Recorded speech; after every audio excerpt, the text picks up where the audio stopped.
السلام علیکم ورحمۃ اللہ وبرکاتہ۔ اعوذ باللہ من الشیطان الرجیم، بسم اللہ الرحمن الرحیم۔ ان تقول نفس یا حسرة على ما فرطت في جنب الله وإن كنت لمن الساخرين۔ صدق الله العلي العظيم۔ اللهم صل على سيدنا ومولانا محمد النبي الأمي وعلى آلہ واصحابہ وبارک وسلم وصلی علیہ۔ معزز سامعین و سامعات، سورۃ الزمر پارہ نمبر 24، آیات مقدسہ نمبر 56 تا 59 ہیں۔ اللہ رب العزت ان آیات کا فہم اور شعور عطا فرمائے اور عمل کی توفیق اور صلاحیت عطا فرمائیں۔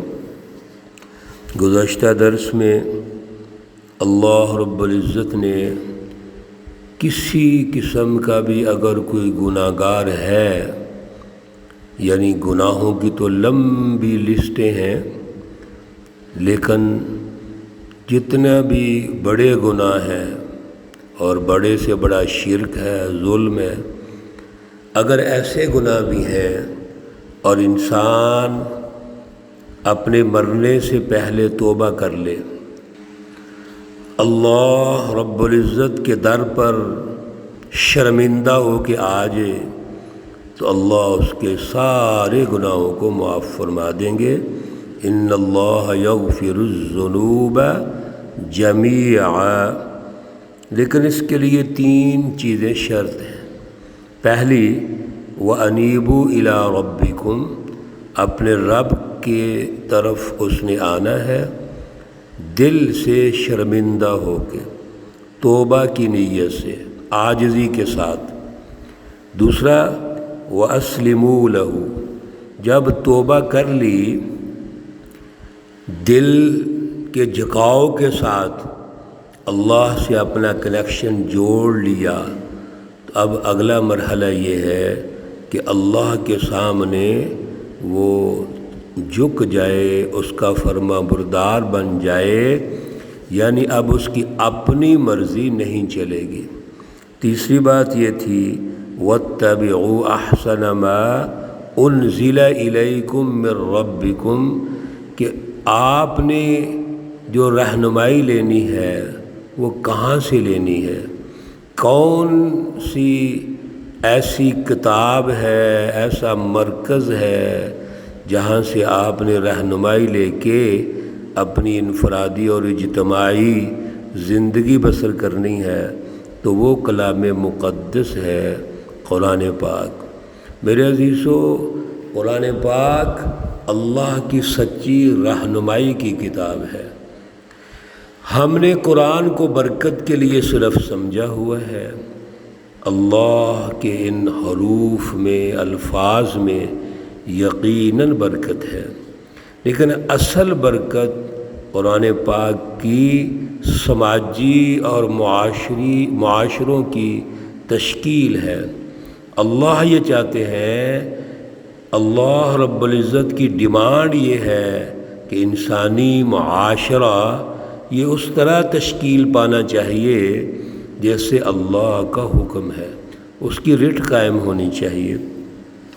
اب دنیا کے اندر جو مخالفین ہیں رسول اللہ صلی اللہ علیہ وسلم کے، سچی جماعت کے مخالفین، جب قیامت کے دن اللہ کے حضور پیش ہوں گے تو وہ مختلف طریقوں سے مایوسی کا اظہار کریں گے، مختلف طریقوں سے اللہ کے سامنے اپنا عذر پیش کریں گے۔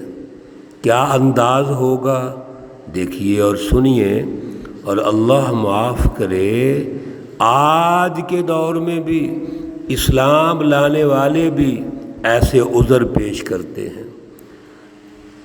آیت مقدسہ نمبر 56، ان تقول نفس یا حسرۃ علی ما فرطت فی جنب اللہ، وہاں پر یہ کہیں گے، نفس ایک شخص کہے گا، یعنی اللہ مثال دے رہے ہیں، ایک شخص کہے گا، کچھ لوگ کہیں گے، گروہ کہے گا، کیا؟ یا حسرت، افسوس، علی ما فرطت فی جنب اللہ، اس بات پر کہ میں اللہ کی طرف سے کوتاہی کرتا رہا۔ وہاں پر ہائے افسوس کہیں گے کہ جو مجھے توجہ دینی چاہیے تھی نہیں دی، تو میں اللہ کی طرف سے کوتاہی کرتا رہا۔ وَإِن كُنتُ لَمِنَ السَّاخِرِينَ، اور سب سے بڑی بات یہ ہے کہ میں مذاق کرتا رہا، ہنستا رہا۔ پیچھے مسلسل انبیاء علیہ السلام کے واقعات میرے عزیزو ہم پڑھ رہے ہیں۔ تمام قوموں نے جب نبیوں کو جھٹلایا تو ان کا مذاق اڑایا، مختلف طریقوں سے ان کو پریشان کیا۔ پیارے رسول اکرم صلی اللہ علیہ وسلم پر بھی ہنسی کرتے تھے، مذاق اڑاتے تھے، مختلف طریقوں سے پریشان کرتے تھے۔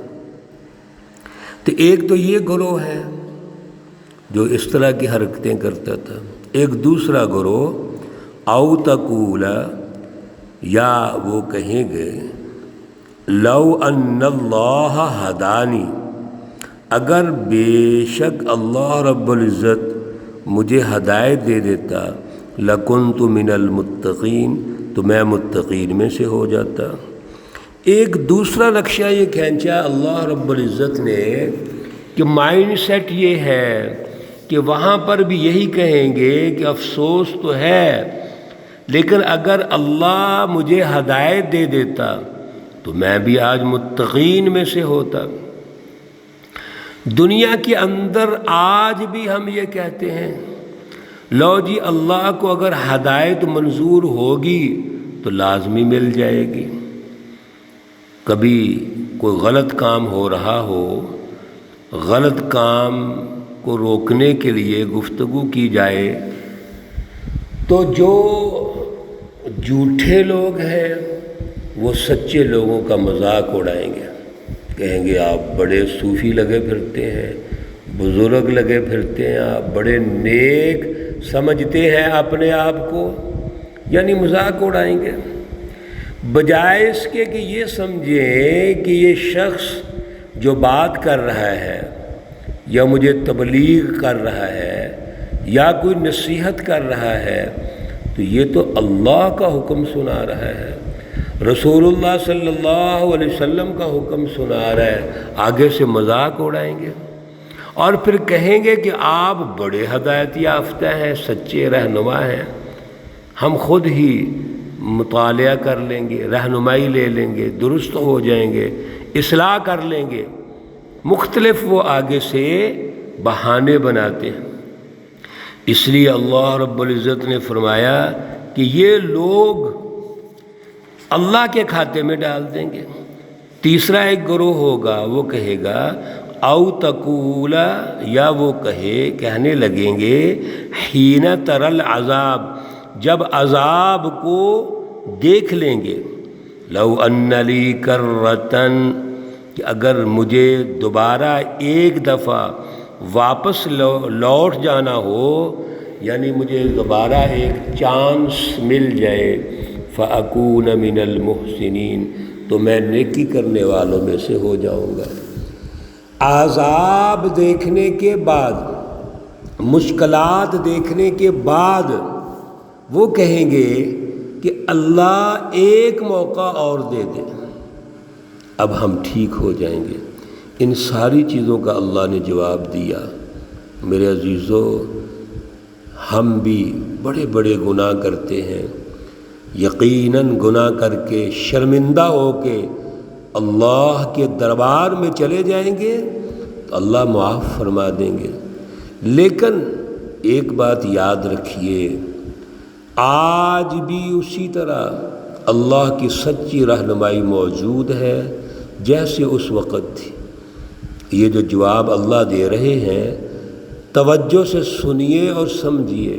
بلا قد جاءتک آیاتی، کیوں نہیں، تمہارے پاس میری آیتیں آئی، میری رہنمائی آئی، میری آیات یعنی سچی رہنمائی آپ کے پاس پہنچی، رسول اللہ صلی اللہ علیہ وسلم لے کر آئے، تم نے کیا کیا؟ فَكَذَّبْتَ، پس تم نے بہا اسے جھٹلا دیا، اور وَاسْتَكْبَرْتَ، اور تم نے تکبر کیا، وَكُنْتَ مِنَ الْكَافِرِينَ، اور آپ کافروں میں سے ہو گئے۔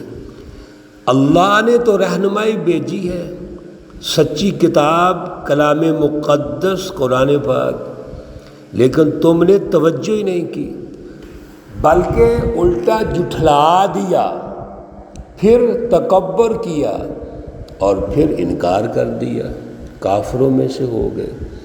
لہٰذا آج کوئی گنجائش نہیں ہے میرے عزیزو، آج بھی اسی کی ضرورت ہے۔ ہم کلام مقدس کو سنیں، سمجھیں، اپنے قلب اور دماغ پر اس کی رٹ قائم کریں اور پھر اس کے مطابق اپنا معاشرہ تشکیل دیں، اس کی ضرورت ہے آج۔ اور اگر ہم لیت و لعل سے کام لیں گے، مختلف عذر پیش کریں گے، بہانے پیش کریں گے، تو میرے عزیزو آج بھی اسی طرح اللہ کا عذاب آئے گا اور قیامت کے دن ہماری گرفت ہوگی۔ اللہ ہمیں معاف فرمائے، اللہ رب العزت ہمیں نجات عطا فرمائے، اللہ رب العزت تمام بیماروں کو شفائے کاملہ عاجلہ مستمرہ عطا فرمائے، اللہ رب العزت تمام مرحومین و مرحومات کو جنت الفردوس میں اعلیٰ مقام عطا فرمائے۔ ربنا تقبل منا انك انت السميع العليم وتب علينا انك انت التواب الرحيم، وصلى الله تعالى على النبي الأمي محمد وعلى آله وأصحابه أجمعين برحمتك يا أرحم الراحمين۔ السلام علیکم ورحمۃ اللہ وبرکاتہ۔